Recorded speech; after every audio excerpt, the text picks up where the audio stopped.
Hey guys, this is Eric Gersch with Econologics Financial Advisors. Thank you for joining us on another myth-busting Thursday.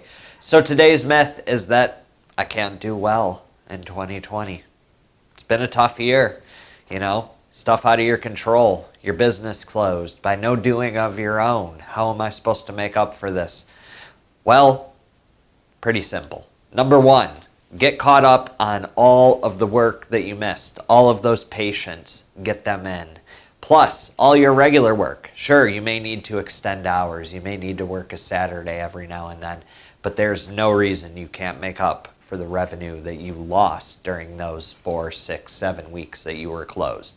Over and above that, you also had the PPP. Most of you got that. Some of you got money from Health and Human Services. So all the different government reliefs, those should have more than made up for the lost revenue. Keep the patients coming in, keep advertising, keep marketing, keep getting your name out there, and there's no reason 2020 shouldn't be as good, if not better, than 2019. Hey, if you want to find out more as to why 2020 was not the worst year ever, and on the contrary, may have been the best year ever, please check out the webinar. We just did it on Tuesday. We've got the link below. Just click on that, give it a quick watch.